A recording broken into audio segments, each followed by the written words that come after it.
예배하는 놀라운 예배 가운데 주님이 주시는 놀라운 은총이 여러분과 함께 하시기를 축복합니다.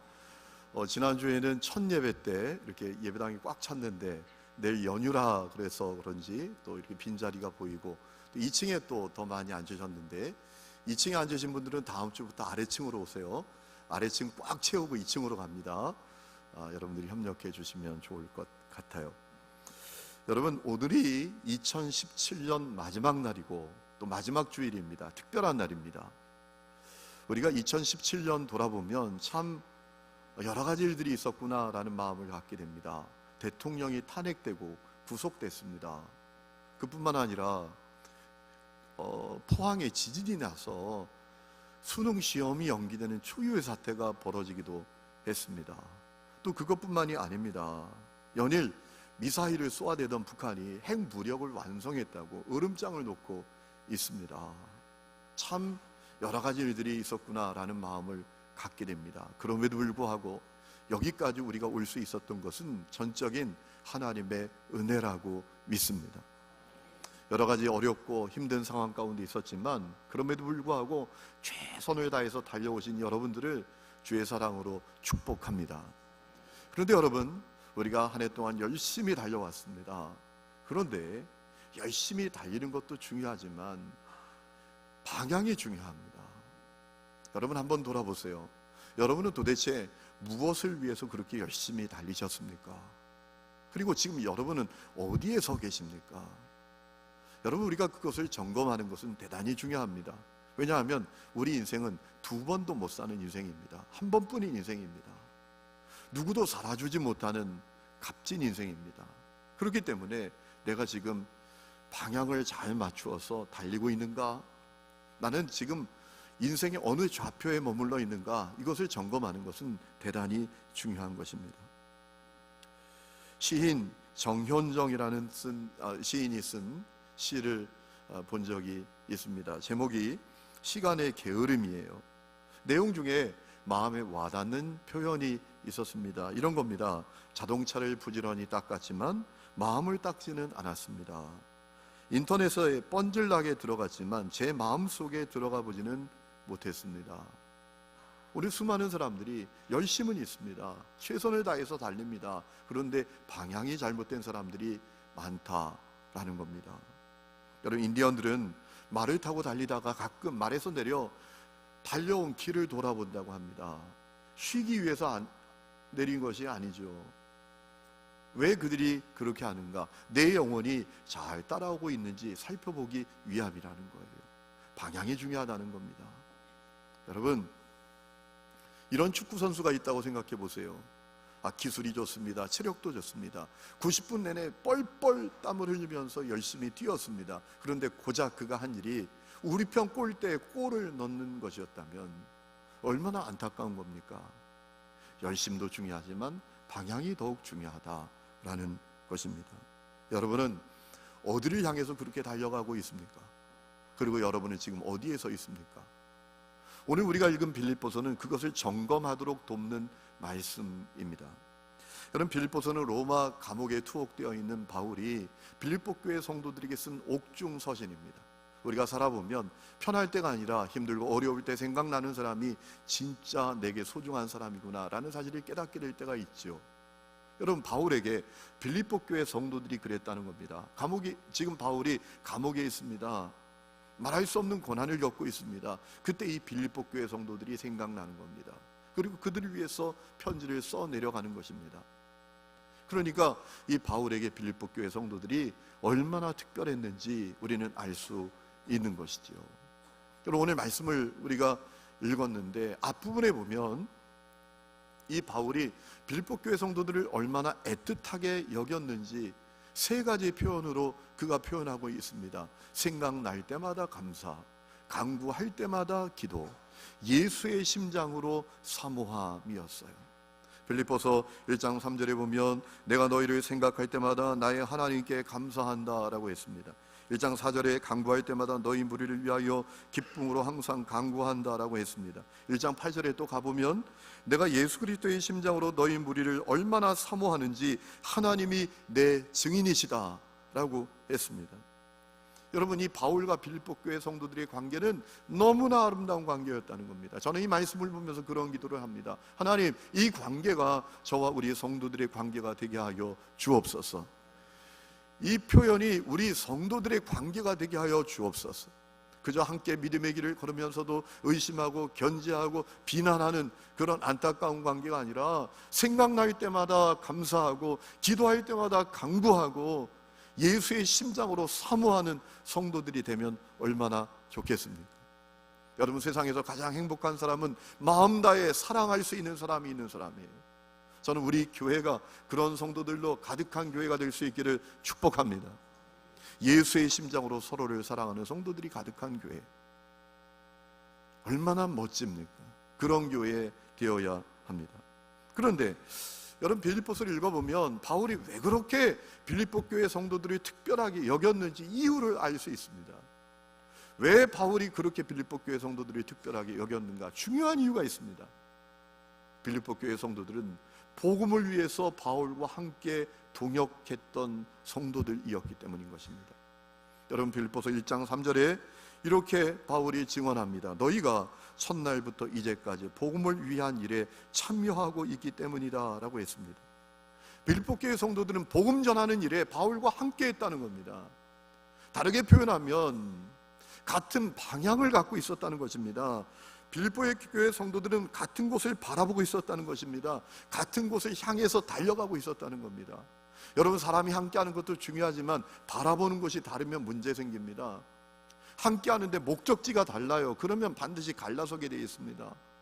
달려가는 곳이 달라요. 그러면 헤어지게 되어 있습니다.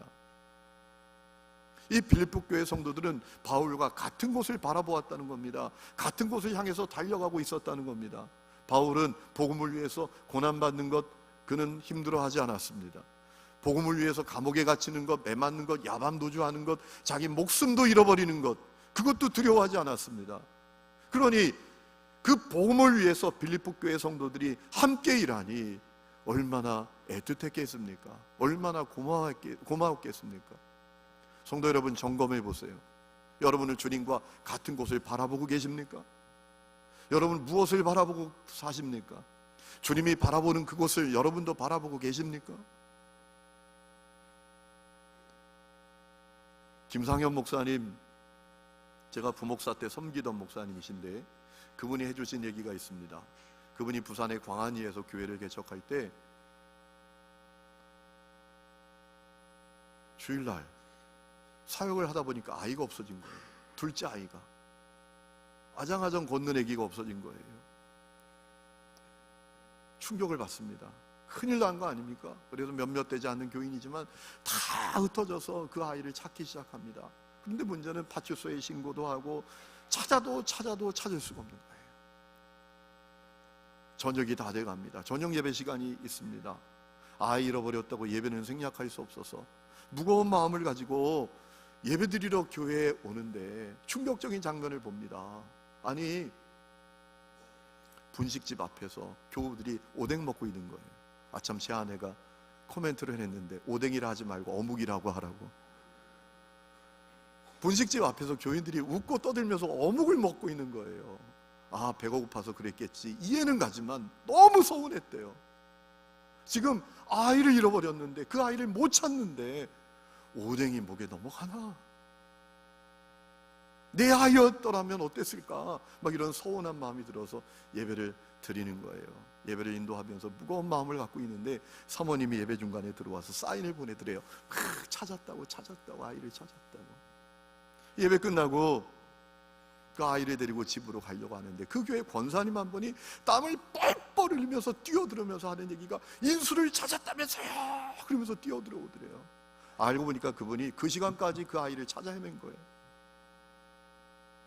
그 시간까지 땀 뻘뻘 흘리면서 그 권사님이 그 아이를 찾아 돌아다녔던 거예요. 너무 고맙더래요. 눈물이 핑 돌 정도로 고마웠더래요. 그때 주님의 마음을 생각했대요.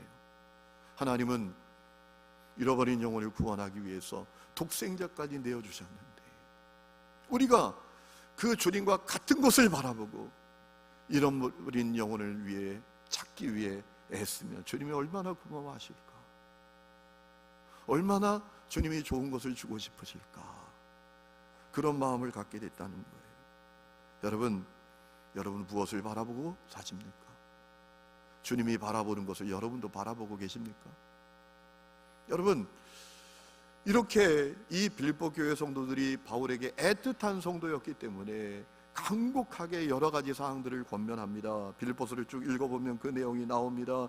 복음에 합당하게 생활하라는 것입니다. 빌립보서 1장 27절에 보면 오직 너희는 그리스도의 복음에 합당하게 생활하라, 한 마음 한 뜻으로 서로 협력하라 라고 했습니다. 겸손한 마음으로 서로를 섬기고 돌보라, 아무 일에든지 다툼이나 허영으로 하지 말고 오직 겸손한 마음으로 자기보다 남을 낫게 여기라, 대적자들도 말미암아 두려워하지 말라, 예수님의 마음을 품으라, 두렵고 떨림으로 너희 구원을 이루라. 이런 권면들을 쭉 이어가다가 이제 결론 부분인 오늘 우리가 읽은 말씀에 이르러서 아주 중요한 권면을 바울이 하고 있는 것을 봅니다. 얼마나 중요한 권면을 하는지요, 바울이 이렇게 표현합니다. 내가 눈물을 흘리면서 말하노니. 여러분, 사람이 그냥 얘기하는 것도 아니고 눈물을 흘리면서 말한다는 것은 진지하다는 것 아닙니까? 너무나 중요한 이야기를 하고 있다는 것 아닙니까? 바울이 이 빌립보서의 결론을 맺으면서 눈물을 흘리면서 한 이야기가 무엇입니까? 땅의 것만 생각하는 안타까운 사람들이 되지 말라는 겁니다. 땅의 일만 생각하고 살아가는 안타까운 사람들이 되지 말라는 것입니다. 오늘 우리가 읽은 18절, 3장 18절에 보면 바울이 이렇게 증언합니다. 내가 여러 번 너희에게 말하였거니와 이제도 눈물을 흘리며 말하노니 여러 사람들이 그리스도의 십자가의 원수로 행하느니라. 그들의 마침은 멸망이요 그들의 신은 배요 그 영광 그들의 부끄러움이 있고 땅의 일을 생각하는 자다 라고 했습니다. 여러분, 빌립보 교회 안에 불리기는 교인입니다. 불리기는 그리스도인입니다. 그런데 주님 보실 때는 십자가의 원수로 행하는 사람들이 있다는 거예요. 교회 바깥에 그런 사람들이 있었다는 게 아닙니다. 교회 안에 사람들에게 불리기는 성도, 교인, 집사님, 권사님, 장로님, 목사님으로 불리는데 사실은 주님 보실 때에는 십자가의 원수로 행하는 자들이 있었다는 겁니다. 그들은 어떻게 행했길래 그런 이야기를 바울로부터 듣습니까? 이렇게 말합니다. 그들의 신은 하나님이 아니라 자기 배라는 것입니다. 그들은 하나님을 섬기는 게 아니라 자신이 욕망하는 바를 섬기고 있다는 거예요. 여러분, 우리가 신앙생활을 똑바로 해야 합니다. 잘못하면 하나님을 섬기는 것이 아니라 내가 욕망하는 바를 우상으로 섬기는 겁니다. 더더욱 나만 섬기는 게 아니라 내 자녀들까지 그 우상을 섬기게 만듭니다. 우상 숭배하게 만듭니다. 여러분, 잘못하면 우리가 신앙생활하면서 하나님을 섬기는 것이 아니라 내가 욕망하는 바를 섬깁니다. 하나님을 생각하고 하나님을 원하고 하나님을 구하고 하나님을 찾는 것이 아니라 내가 욕망하는 그것을 원하고 그것을 구하고 그것을 찾고 그것을 앙망하며 살 수 있다는 거예요. 다르게 표현하면 이 빌립보 교회 성도들 가운데 열심히 사는데, 열심을 다해서 사는데 삶의 방향이 잘못된 사람들이 있다는 겁니다. 땅의 일만 생각하고 산다는 겁니다. 여러분, 해마다 연말이 되면 마음의 서글픔을 갖고 또 마음의 어려움을 갖는 분들이 있습니다. 왜 그렇게 마음의 서글픔을 갖고 어려움을 갖는가 가만히 보면 밥을 못 먹어서 그런 게 아니더라고요. 입을 옷이 없어서 그런 것이 아니더라고요. 살 집이 없어서 그런 것이 아니더라고요. 왜 그런가 가만히 보면 땅의 일을 생각하기 때문입니다. 땅의 것만 바라보기 때문인 것입니다. 내가 욕망하는 그것을 이루지 못했기 때문입니다. 내가 욕망하는 돈, 내가 욕망하는 성공, 내가 욕망하는 어떤 권력이나 명예, 세상 즐거움, 그건 남들만큼 누리지 못한다는 겁니다. 내 육이 욕망하는 것, 내 눈이 욕망하는 것, 그렇게 사람들 앞에 자랑하고 싶은 그것을 내가 남들만큼 누리지 못하고 있다고 생각하기 때문입니다. 그래서 서글픔을 갖습니다. 마음의 어려움을 갖습니다. 예수를 믿지만 그 속에 생명이 없습니다. 생수의 강이 흐르지 않습니다. 마음에 감사, 기쁨, 만족이 없습니다. 늘 불평, 원망이에요. 한숨입니다. 여러분, 연말 되면 그런 분들이 더욱 많습니다. 요한복음 6장을 보면 예수님께서 오병이어로 5,000명을 먹이시고 12광주리를 남기시는 기적을 행하십니다. 예수님의 그 기적 앞에서 사람들이 깜짝 놀라서 예수님을 왕으로 삼으려고 하잖아요. 왜 그랬습니까? 예수님 왕 삼으면 먹고 사는 문제, 인생 문제 다 해결됩니다. 내가 욕망하는 문제도 다 해결되는 겁니다. 주님이 그것을 아시고 그들을 피하셨습니다. 떠나셨습니다. 주님은 요술램프가 되는 것을 원하지 않았어요. 사람들이 욕망하는 바를 이루어지는 요술램프가 되는 것을 주님은 원하지 않으셨지요. 그런데 그 사람들이 다음날 예수님 피하신 곳까지 쫓아왔어요. 그때 예수님께서 아주 중요한 말씀하십니다. 나는 하늘에서 내려온 생명의 떡이다. 나를 믿는 자는 줄이지 않을 거다. 목마르지 않을 거다. 영생을 얻게 될 것이다. 그랬더니 주님을 따르던 수많은 제자들이 주님을 떠났대요. 주님이 얼마나 당황하셨는지 12제자에게 너희도 가려느냐? 라고 물으셨어요. 주님이 당황하셨던 거예요. 그렇게 열정적으로 주님을 따르던 그 제자들이 떠나버린 거예요. 그리고 12제자에게 너희도 가려고? 라고 하셨던 거죠. 여러분, 주님을 따르던 그 제자들이 왜 갔습니까? 다른 이유 아닙니다. 땅의 일을 생각하는 것이었기 때문입니다. 땅의 것만 바라보았기 때문인 것입니다. 여러분, 오늘 교회 안에 많은 사람들이 그와 같을 수 있습니다. 요한복음 6장에 나오는 제자들처럼 실제로 주님을 떠나지 않았지만 심정적으로는 이미 주님을 떠난 사람들이 많습니다. 그들의 예배는 형식에 불과합니다. 그들의 봉사는 그저 익숙한 뜨거운 감자에 불과합니다. 노자니 아쉽고 붙들고 있자니 뜨겁고 그 속에 생명력도 없습니다.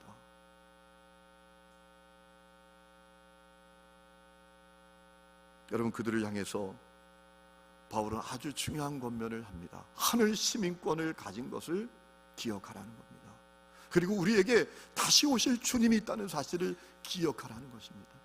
주님이 다시 오실 때 우리의 못나고 부족하고 연약한 것, 우리 눈에 고인 눈물까지도 다 씻어주시고 영광스럽게 하실 것을 바라보라는 것입니다. 오늘 말씀 20절에 이렇게 권면합니다. 그러나 우리의 시민권은 하늘에 있는지라 거기로부터 구원하는 자 곧 주 예수 그리스도를 기다리노니 그는 만물을 자기에게 복종하게 하실 수 있는 자의 역사로 우리의 낮은 몸을 자기의 영광의 몸의 형체와 같이 변하게 하시리라. 아멘. 성도 여러분, 십자가 복음을 믿고 구원받은 우리가 분명히 기억해야 할 것이 있습니다. 우리는 천국 시민권을 갖게 되었다는 겁니다. 에베소 2장을 보면 바울은 허물로 죽은 우리를 주님이 살리셨을 뿐만 아니라 일으키셨고 우리를 하늘에 앉게 하셨다라고 하셨어요. 우리가 이 땅에서 우리의 발을 이 땅에 딛고 사는 존재지만 영적으로 우리는 이미 하늘에 앉아 있는 존재라는 것입니다. 그거 기억하라는 것입니다. 여러분, 그거 기억해야 땅의 것에 집착하지 않습니다. 땅의 일만 생각하지 않습니다. 여러분, 생각해 보세요. 이 땅에 있는 것들이 아무리 대단해도 그것이 영원합니까? 돈이 영원합니까? 성공이 영원합니까? 내가 이룬 성취가 영원합니까? 인생의 즐거움이 영원합니까? 건강이 영원합니까? 그리고 그것이 내 인생을 책임져 줄 수 있습니까? 진정으로? 내 삶에 진정한 행복과 만족을 줄 수 있습니까? 그렇지 않지요. 여러분, 팀 켈러라는 사람이 쓴 책 가운데 내가 만든 신이라는 제목의 책이 있습니다. 그가 거기서 아주 중요한 이야기를 합니다. 내가 만든 신은 반드시 나를 배신한다는 겁니다. 무슨 얘기입니까?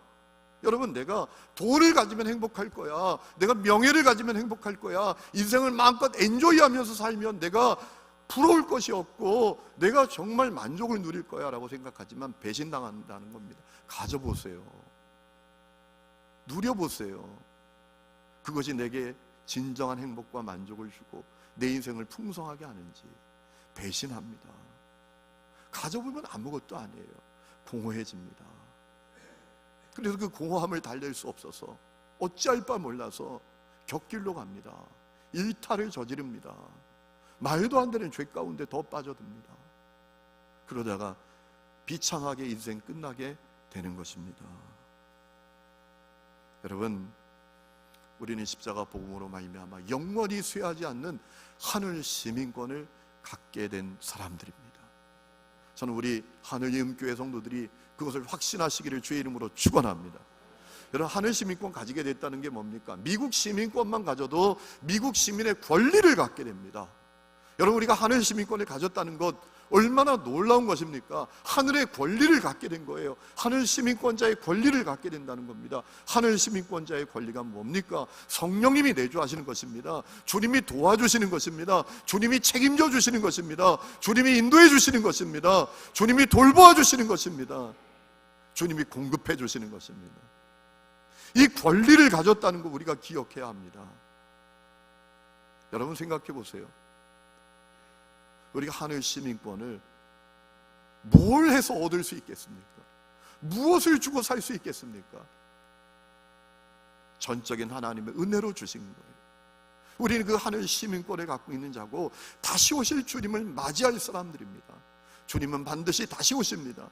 그때 우리의 약한 것, 우리의 부끄러운 것, 우리의 부족한 것 다 완전하게 하시고 영광스럽게 하실 뿐만 아니라 우리의 상한 마음, 우리 눈에 고인 눈물까지도 다 씻어주시는 것입니다. 저는 우리 하늘님교회 성도들이 그것을 바라보는 분들이 될 수 있기를 축복합니다. 그래서 땅의 것에 목말라 하고 애태우고 자기를 불행하다 여기고 서글퍼하며 살아가는 사람들이 아니라 사람들에게 내가 아무것도 없는 것 같아도 말이죠, 내 속에 생수의 강이 흐르고 있다고, 내 속에 천국이 있다고, 내 속에 자유가 있고 생명이 있다고 증언하여 그들로 말미암아 궁금증을 갖게 하는 분들이 될 수 있기를 축복합니다. 저가 도대체 뭐지? 저는 세상적으로 지위도 별로야, 명예도 별로야, 권력도 없는 것 같다, 돈도 없는 것 같다. 그런데 단 하나, 내가 못 가진 기쁨을 저는 누려. 내가 못 가진 생명력이 저에게는 있잖아.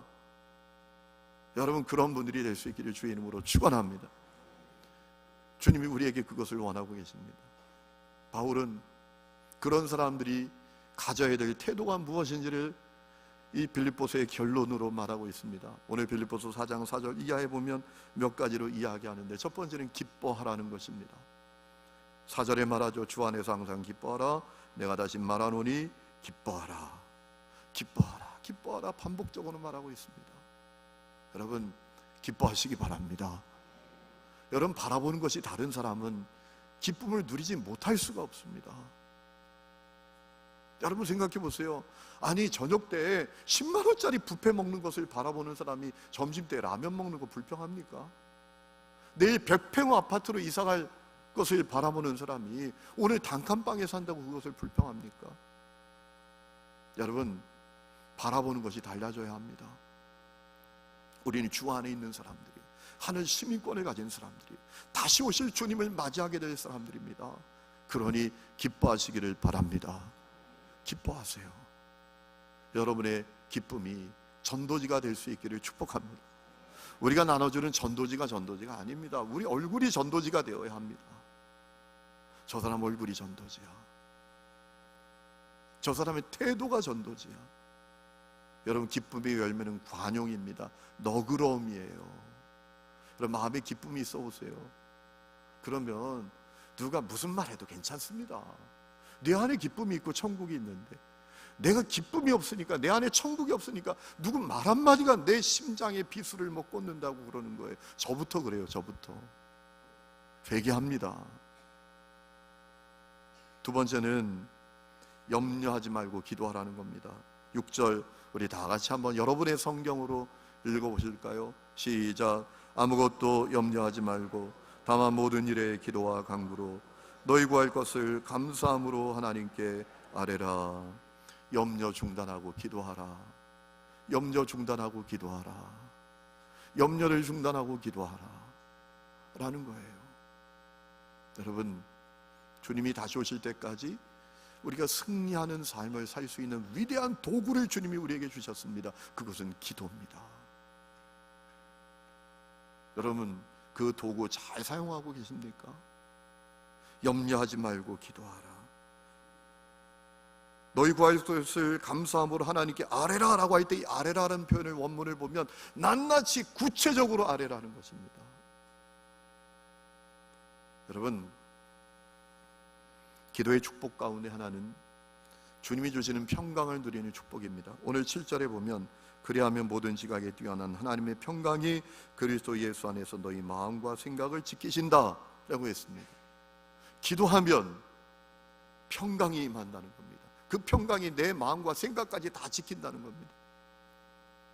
우리가 염려를 중단하고 기도하면 모든 지각에 뛰어난, 우리의 모든 생각을 뛰어넘는, 여러분, 우리의 생각이 뭡니까? 두려움, 염려, 걱정, 근심 아닙니까? 오늘 새벽에도 일어나자마자 무릎이 꿇어지는 거예요. 저는 이거 빨리 끝내야 되는데. 제가 부산에서도 그렇고 우리 교회에서도 그래요. 부산에서도 교인 80명대 부임해서 130명 집회 인원 될 때 450석 예배당 져가지고 갔잖아요. 앉아보니까 가운데 두 줄만 앉아요. 와, 그러니까 주일이 돌아오는 것이 스트레스예요. 주일이 오는 것이 얼마나 이 마음에 압박감이 있는지. 그래서 일어나자마자 기도입니다. 하나님, 채워주셔야 합니다. 채워주셔야 합니다. 근데 오늘 또 그랬어요. 오늘 또. 나는 이걸 언제나 끝낼까요? 이번으로 끝내게 될 줄로 믿습니다. 아멘 하는 분들은 3대가 복을 받게 될 줄로 믿습니다. 일어나자마자 염려가 막 찾아오는 거예요. 우리 생각이 염려예요, 염려. 오늘도 채워줘야 되는데, 채워줘야 되는데. 염려, 그 압박감은 여러분이 한 달씩 돌아가면서 담임 목사 해보면 압니다. 채워줘야 됩니다. 여러분, 우리 생각 자체가 염려, 걱정, 근심, 두려움이에요. 두려움의 영이 우리의 생각을 붙들고 있습니다. 그런데 기도하면 그 두려움, 염려, 걱정, 근심의 생각을 뛰어넘는 하나님의 평강이 나를 지키시는 것을 경험하게 된다는 것입니다. 그 평강은 어디서 오는 것입니까? 믿음으로부터 오는 것입니다. 여러분, 기도하면 믿음이 생겨요. 기도하면 믿음이 생깁니다. 그래서 평강이 임합니다. 두려움, 염려, 걱정, 근심 다 떠나는 거예요. 여러분, 그렇게 사시기를 주의 이름으로 축원합니다. 세 번째는 끝까지 순결한 삶을 살라는 것입니다. 8절에 보면 끝으로 형제들아, 무엇에든지 참되며 무엇에든지 경건하며 무엇에든지 오르며 무엇에든지 정결하며 무엇에든지 사랑받을 만하며 칭찬받을 만하며 무슨 덕이 있든지 무슨 기림이 있든지 이것들을 생각하라. 한 문장으로 표현하면 어떤 상황에서든지 바르고 올곧게 살아야 한다라는 겁니다. 왜? 하늘 시민권을 가졌잖아요. 주님이 돌보시잖아요. 여러분, 왜 우리가 바르고 올곧게 행하지 못합니까? 참되게 행하지 못합니까? 얄팍한 그 욕심 때문에, 정욕 때문에 그것 이루기 위해서 복음을 부끄럽게 만드는 삶을 삽니까? 하나님이 잘 믿어지지 않으니까. 하나님이 내 삶을 돌보시고 하나님이 내 삶을 책임져 주시지 못할 것 같으니까 인간적인 수단과 방법을 야곱처럼 쓰는 거예요. 어떤 상황에서든지 바르고 올곧게 살라는 것은 주님 믿고 살라는 겁니다. 주님의 도우심, 주님의 보살피심을 믿고 살라는 것입니다. 손해보는 것 같아도, 죽는 것 같아도 아니라는 겁니다. 여러분, 저는 오늘 말씀을 준비하면서 한 주간 동안 계속 떠오르는 찬송이 있는 겁니다. 제가 좋아하는 찬송이기도 했는데요, 370장 주 안에 있는 나에게 딴 근심이 있으랴 십자가 밑에 나가 내 짐을 풀었네 주님을 찬송하면서 할렐루야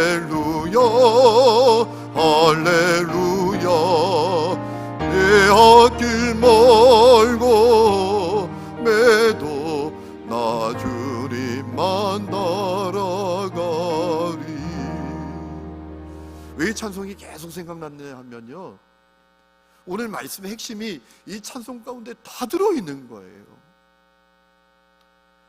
주 안에 있는 나에게 땅 근심 있으랴, 십자가 밑에 나아가 내 짐을 풀었네. 그러니까 기뻐하죠. 주님께 내 짐을 다 풀어냈는데요, 내가 주님 안에 있는데요, 내게 하늘 시민권이 있는데요, 그러니 기뻐하는 거죠. 그 두려움이 변하여 내 기도 되었고 전날의 한숨 변하여 내 노래 되었네. 염려를 중단하고 기도하겠다는 거예요. 그때 두려움, 염려, 걱정, 근심 다 사라진다는 거예요. 내 주는 자비하셔서 늘 함께 계시고 내 궁핍함을 아시고 늘 채워주시네. 그러니까 끝까지 순결하게 살겠다는 거예요. 내 인생을 책임져 주는 것은 사람이 아니에요. 내 인생의 길을 돌보는 사람은 사람이 아니에요. 주님이세요. 그렇기 때문에 내 주님이 자비하셔서 늘 함께 계시고 내 궁핍함을 아시고 늘 채워주시는 것을 믿고 끝까지 순결하게 살겠다는 것 아닙니까? 여러분, 오늘 후렴, 이 370장 찬송 후렴에 그런 가사가 있지요. 주님을 찬송하면서 할렐루야 할렐루야 내 앞길 멀고 험해도 나 주님만 따라가리. 이 나 주님만 따라가리 앞에 생략된 표현이 있는 것 같아요. 이런 표현이 생략된 것 같아요. 그래도 괜찮아요.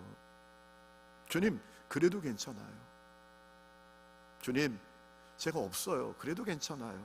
주님, 제가 약해요. 그래도 괜찮아요. 내가 사람들에게 별 내놓을 게 없어요. 저는 그래도 괜찮아요. 왜냐하면요, 내게 하늘 시민권이 있잖아요. 다시 오실 주님이 계시잖아요. 내가 하늘 시민권자의 권리를 갖고 있잖아요. 주님이 날 돌보시잖아요. 그러니까 주님, 나는 그래도 괜찮아요. 없어도 괜찮아요. 오직 나는 주님만 따라갈 거예요. 그래도 괜찮아요. 이것이 생략되어 있는 것 같아요. 여러분, 이 노래가 저와 여러분의 노래가 될 수 있기를 축복합니다. 우리 다 함께 다시 한번 불러볼까요? 주 안에 있는 가사를 묵상하면서 주 안에 있는 나의 땅 근심 있으랴 십자가 밑에 나가 내 짐을 풀었네. 주님을 찬송하면서 할렐루야 할렐루야 내 앞길 멀고 매도 나 주님만 따라가리. 그 두려움이 변하여 내 기도 되었고 전날의 안수 변하여 내 노래 되었네. 주님을 찬송하면서 할렐루야 할렐루야 내 앞길 멀고 매도 나 주님만 따라가. 내 주는 자비하셔서 내 주는 자비하셔서 늘 함께 계시고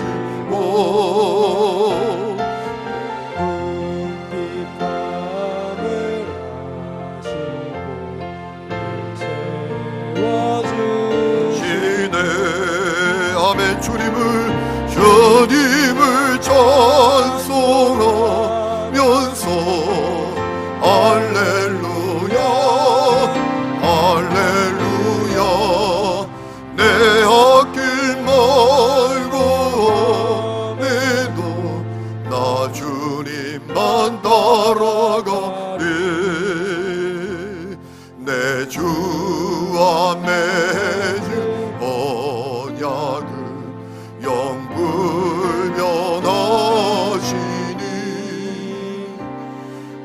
날아가기까지는 늘 보시네.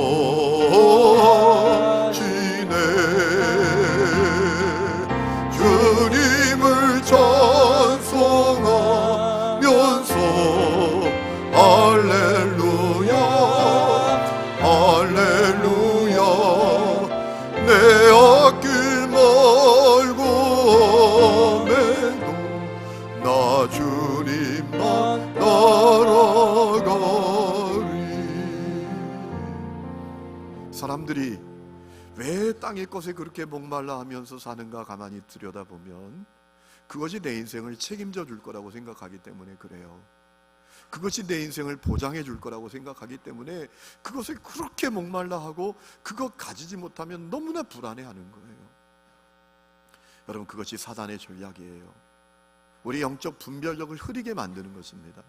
정말 누가 내 인생을 책임져 주는지 그것을 헷갈리게 만드는 거예요. 그래서 내가 욕망하는 그것이 우상되게 하는 것입니다. 그 존귀한 인생을 평생 우상 숭배하다가 끝나게 만드는 거예요. 여러분, 하나님은 살아계십니다. 그분이 여러분을 사랑하십니다.